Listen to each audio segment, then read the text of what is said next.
off by saying congratulations on the brand new album. I've had a listen to it and it's a fantastic album, so congratulations. Thank you so much. I'm really happy that you like it.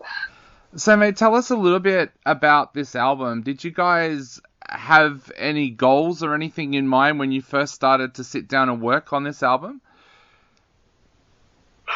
Yeah, we wanted to write the best Cabal album we could write, so I feel like we might have achieved that, and I hope other people think that too. Definitely. Well, but there's a main theme with this album as well, and that is the things that are happening around us. Tell us a little bit about what you wanted to explore with that. I feel like it was just more than an exploration. It was kind of like just me venting over like the whole world situation. Like the album was written during lockdown, and like while the like pandemic was at the highest. So it's kind of like just us just venting over all of these things. Like the album title is Magno Ineritus, which means the Great Decay. And during this time, it felt like everything was just fucking falling apart around us. Like when we started working on this album, we had just finished our first US run with Ingested. We got our American work visas, which we sank all our money into. We managed to make all of it back, and we're like, oh shit, let's fucking go. Now it's just like gonna tour all the time. Like everything was lining up. We were about to just release our second album, and then fucking COVID hit, and everything just like the rug got pulled from under us. And all the things we've been working so hard for the last 2 years before that just fell flat. Like we weren't able to do anything with it. How did you deal with that? Like, that must have been really difficult mentally to deal with, because like you said, you guys were on such a high, and then all of a sudden it had to come to a crashing halt. So how do you deal with something like that mentally? Like at first I was fucking in a depressive rut for a few months. Like I spent a lot of time playing Skyrim and smoking weed, just kind of like living in that world instead. And then we kind of like at one point we were like, okay, shit, like we just kind of gotta like pick it back up and like not let this like shit knock us out, and do another album and like just try to gain that momentum back. And that's what we set out to do, and so far it's been working really well. Was it a difficult decision to head into the album? Because I know a lot of artists out there that got into such a rut that they were like, no, I can't work at the moment. Was it difficult to get yourself back and writing again? Luckily, it wasn't really, like, especially like for me, I mostly write to vent, and when I'm feeling down, also that's kind of like, I feel like that's the themes I write about, that fits into like the Cabal spirit or whatever you want to call it, or sound, isn't stuff I would write when I'm super happy and everything's going my way. Yeah. So it was kind of like, it made a lot of sense to write these songs because we're generally feeling pretty damn shitty. Yeah. And did it change the way that you had to write? Like, I don't know what the rules and the lockdown rules were there, but for here you couldn't leave your house for most of the time. So did that change the way that you guys actually worked on the album, even in the writing stage? Not really. Like, we've always been, the way we write is we have our guitarist Chris, who is our main songwriter. He's like a professional producer, so he has his own studio and everything. He also like does everything in Cabal, like writes it, records it, mixes and masters it. But what we are like way of going about writing has always been, he'll write like a demo and record it in the studio, and he'll send it to the rest of us, and we'll give him feedback.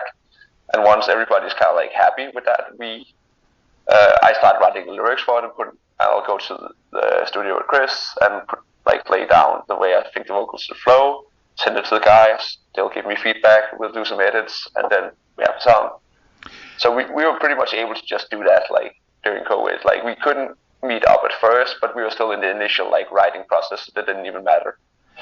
It's very you become very aware when you're listening to this album as well that you guys are really trying to push yourself out of the comfort zone as well. Was that something that you talked about, and was that a decision that you made, that you wanted to go out of the comfort zone and try some new things?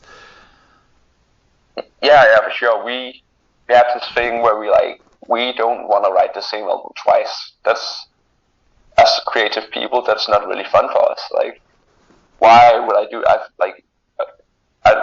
We could do a Drag Me Down Part 2, but then again, like, people would just go back and listen to Drag Me Down. Like, what?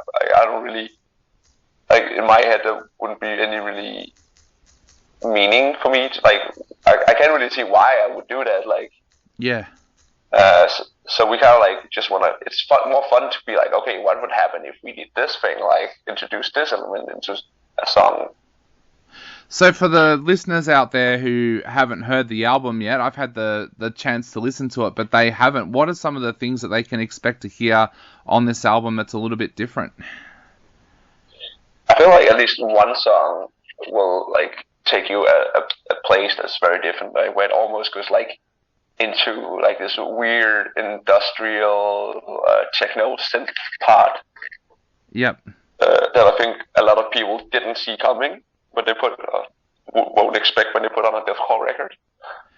Because you also brought a special guest in to work with that as well. Tell us a little bit about the special guest that you brought in to work on the industrial side of it with. Yeah, it's a producer duo called John Connor, who is actually they are the drummer and the keyboard player from another band, that's a Danish band that's really cool called LLNN. It's just like world-endingly heavy. And they decided to do this producer duo, and they tapped me to do some tracks with them, and I thought it was really cool, and it kind of like opened my eyes to like, oh shit, this kind of like noisy industrial thing. It has something I hadn't really explored that kind of like sound very much before that. I was like, okay, fusing this with like the heaviness of deathcore and stuff would kind of be cool. Like, it, also in a world where everybody wants to be on a shore and add symphonic parts, we were like, okay, let's not do that. Let's do something else. Definitely. You surprised us with the last album with bringing in some special guests, and this time you've also got people like Joe and Simon who came in to help out as well. What was it like working with people like that, and how do you pick who you want to work with? It's always like one of the coolest things about getting recognized as a band for me is that we now get to work with people whose music I really like. So it's just like, I'm a music fan first and foremost, so that just means the world to me that like this person with whose music I really, really dig actually want to collaborate with us. That feels awesome. And every time we finish a song, like once we have the record, we'll be like, okay, cool to have some guests on it, and we'll listen to it and be like, okay, this part, who would be cool here? And then we'll just reach out to whoever we have in mind and see if they want to like work with us. Is there anybody out there that you really want to work with that you haven't worked with yet? Yeah, we'd love to do a song with Ghostman. Yep. Just because he's like, I think he gets the thing we were doing. He's like kind of a part of the scene and not really.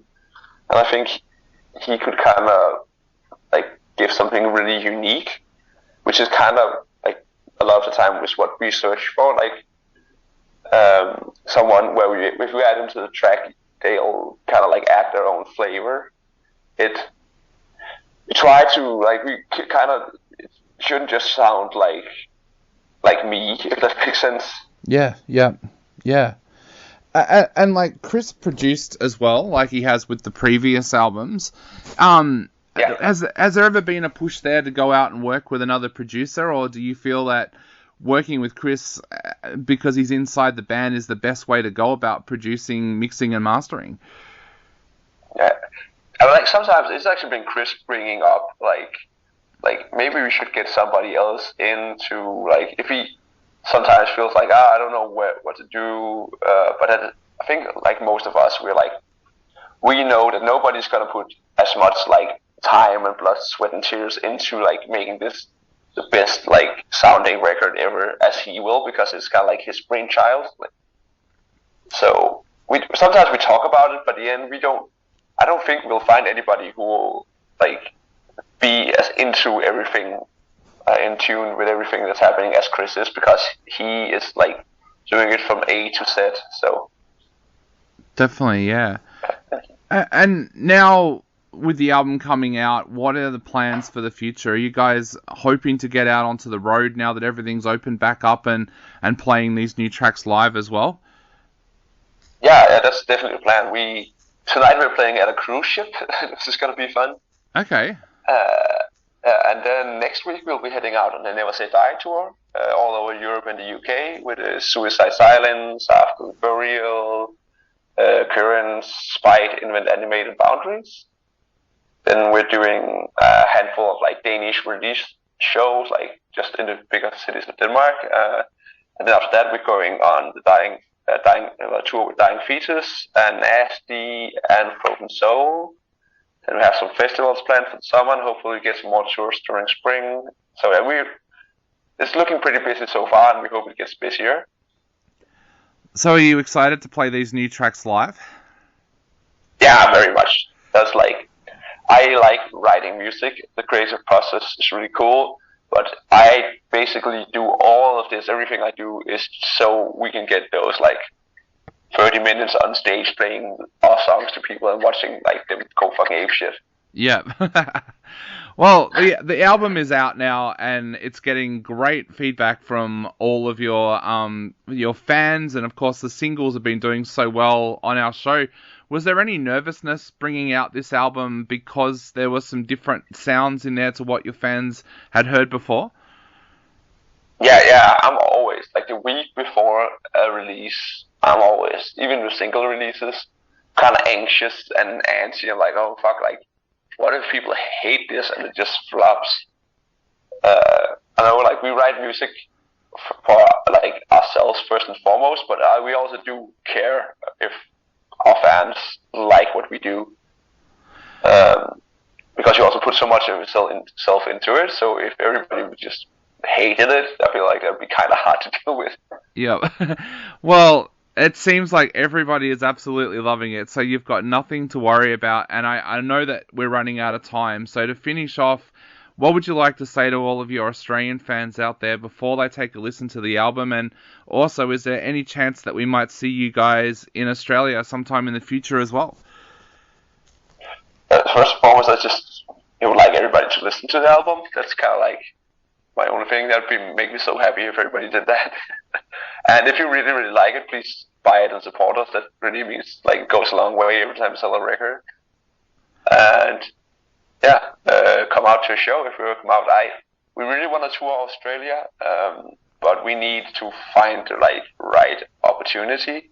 We got an offer to do a headline down under and like next year, but the thing is, we don't know if we can sell any tickets yet because we haven't played there. So we want to find a support tour to jump on first.